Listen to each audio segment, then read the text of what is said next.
Top of the morning, people, on this wonderful Thursday. I'm gonna jump right in it this morning, and I want to talk to new and future Lyft drivers about the airports. And I want to discuss, you know, some of the things that you're going to run into at the airports in your city or state, whatever location you're going to be driving in. Okay, so when it comes to airports, as a new and future Lyft driver, I suggest that you contact the airport's customer service and ask them about the rules. Is there a website that you can go to read the rules and the regulations of Lyft drivers? Okay, and if they don't have a website, they'll probably explain it to you. Just ask them, can they give you the rules and the regulations of the airport when for a Lyft driver, and they will. The reason why I say contact the airport in your city, in the city or state that you're going to be driving in, is simply because all airports have different rules and regulations for Lyft and Uber drivers. Okay? So to call the airport's customer service and ask them for that information will be helpful to you as a new and future Lyft driver. Okay, so a lot of new and future Lyft drivers are going to be thinking that they can, hey, I'll just go sit at the airport here in my city or state because it's hella busy, and I just sit there and wait on rides all day long, and I probably could make a couple of $100 a day there. And that's the mindset of hundreds of other drivers in your city or your state. The bigger the city or your state is, the more drivers are going to be at the airport waiting on the rides just like you are. Now, in some cities and states, you have to have a play card. I saw some type of, it's a card, I think it's called a placard or play card or something like that, that you have to present to be sitting at the airport as a Lyft or Uber driver waiting on rides.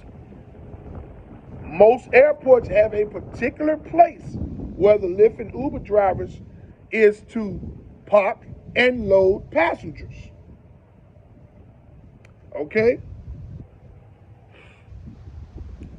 You want to understand everything you need to know about the airport before you go there, because you don't want to go there not knowing and break all the rules there. Because if the airport reports you, then I think you will get deactivated, possibly.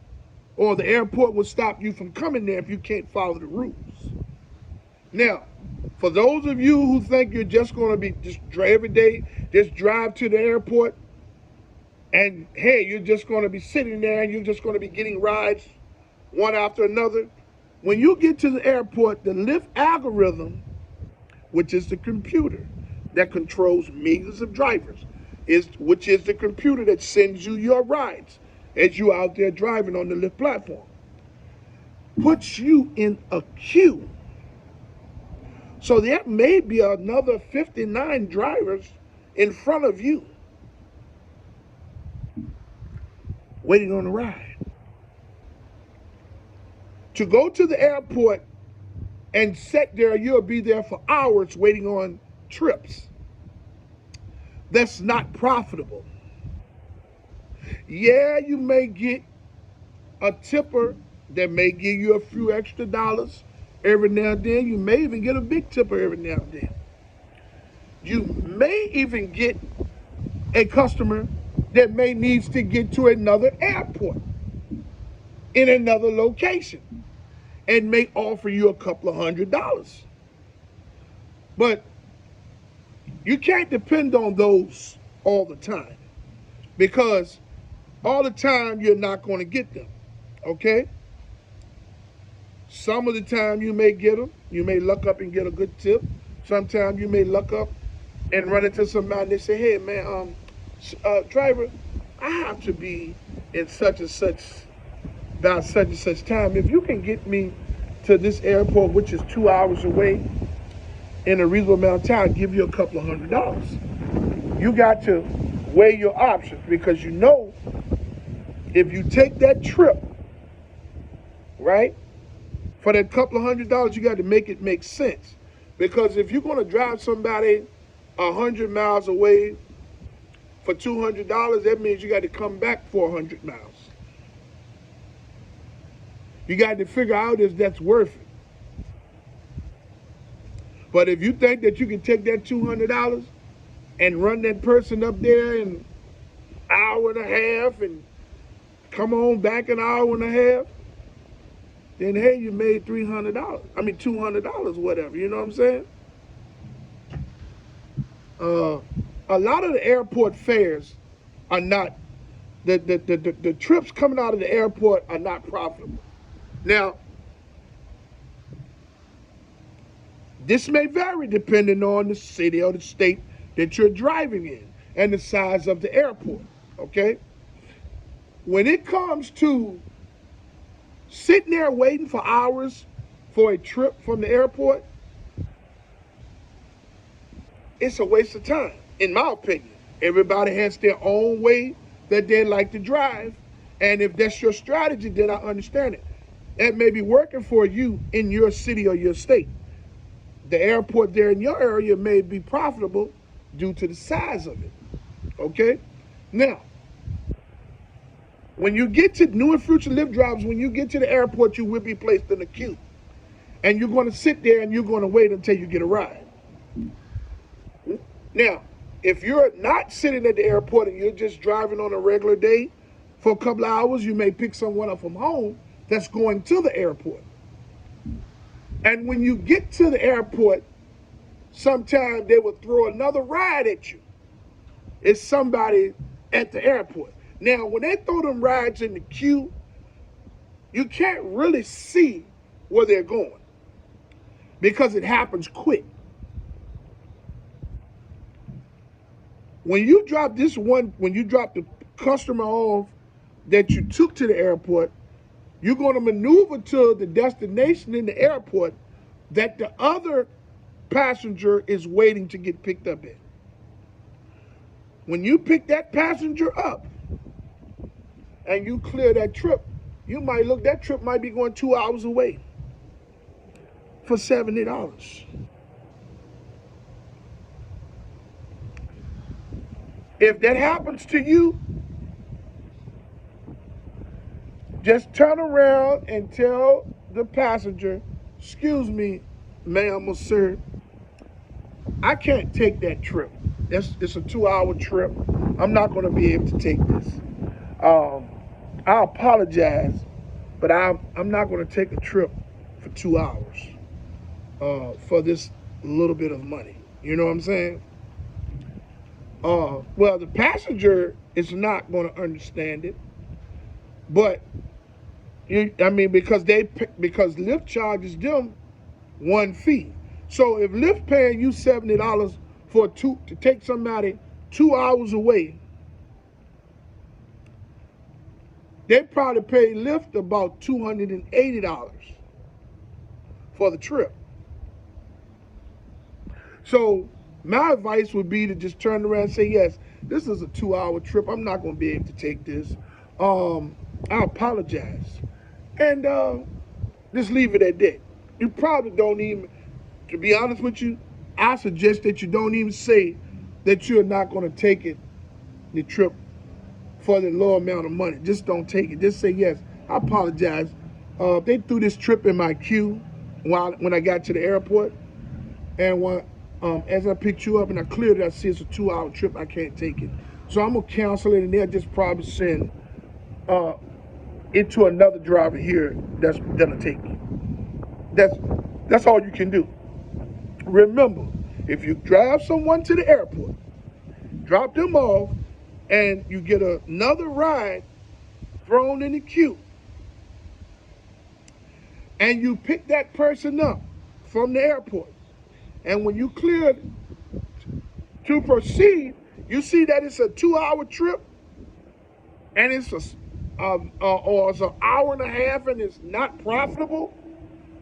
You turn around, you say, "Yes, ma'am, sir, I apologize, but I'm going to have to cancel this trip. This trip is an hour and a half to 2 hours away. Um, this trip is not beneficial to me. You know, I'm going to have to cancel this. They're going to send this to another driver here that will take it. And if their bags, if in the car, you help them unload their bags. And just tell them you apologize. That's all you can do. So you new and future Lyft drivers, when you all get to these in any city or state that you're in, please understand that you have to get the rules and the regulations of the airport for Lyft drivers, okay? You also have to find out, do you need some type of register for some type of driver's card to be at the airport, okay? You also need to make sure that you keep your trunk clean and empty. Yeah, you can't have a whole bunch of junk in the trunk of your car. You can't have a whole bunch of junk all over the back seats of your car. So people keep your trunks clean so that you can put some luggage, so that the people can put luggage in the trunk. Now, as far as you loading the customer's luggage, that's at your discretion. Some drivers do it because they think that that's going to get them a tip. Some drivers don't. I don't load luggage. Okay? Now, if it's an elder and they have a couple of bigger suitcases, I'll load the luggage then. But if they're able bodies, I open the trunk up and they load their own luggage. I get back there and make sure that the trunk is closed properly. I don't care about the tips. Listen, my take on tips is 30% of the time you may get tips. The rest you're not. People, you can drive a person, give them wonderful service, load their luggage, have a good conversation with them all the way to their $1 million home. Drive them up in their driveway or around in their driveway. Get out, help them with their luggage. And they'll give you $3 tip. Or maybe don't give you no tip. So if you new and future Lyft drivers are the types of drivers that's going to want to drive depending on tips, you're wasting your time. If you get a tip, that's a plus.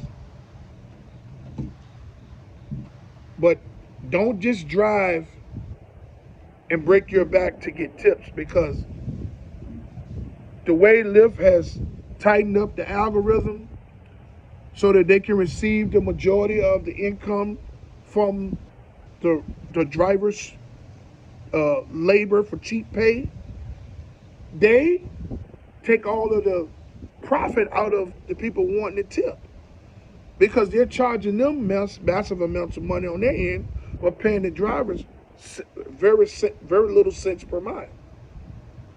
So a lot of times you have to make sure that these trips are profitable. If sitting at the airport is profitable, if taking any trip in public is profitable, you have to make sure that that it benefits you.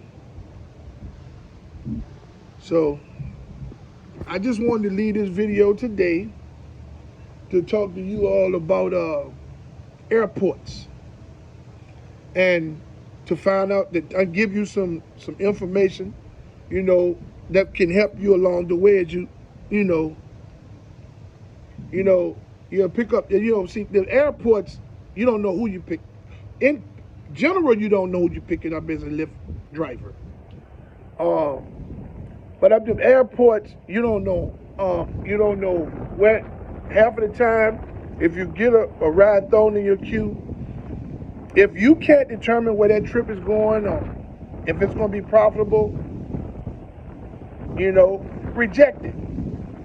But if you pick up someone and when you clear the trip because you couldn't determine where it was going, and it says 2 to 3 hours away for a little bit of money, I suggest don't take it. Because you got to remember, if it's going to take you 2 to 3 hours to drive there, it's going to take you 2 to 3 hours to come back. Now, I get it. There's going to be a lot of you all who say, hey, man, just when you drop the person off, just stay in that area and drive for 2 hours. That still doesn't benefit you for that trip. Because at some point, you got to turn around and drive back 2 to 3 hours to get back home.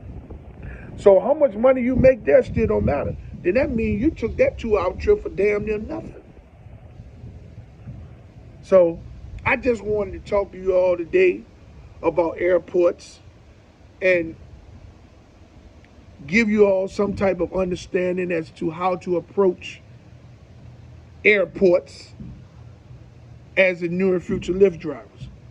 Hey, I would like to say that I fully support striking and protesting efforts of Lyft and Uber drivers and gig workers from city to city and state to state.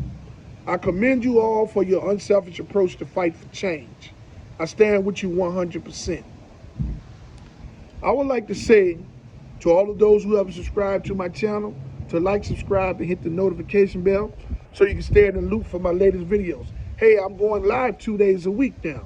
So if you keep them notifications on, you'll be able to join my live.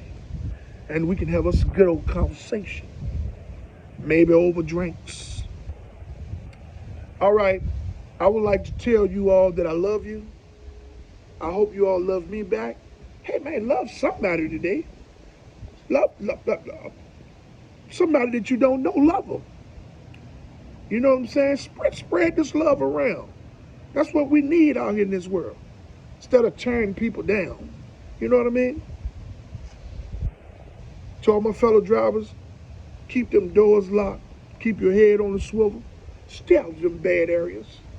And until my next video, let's get this bread, baby.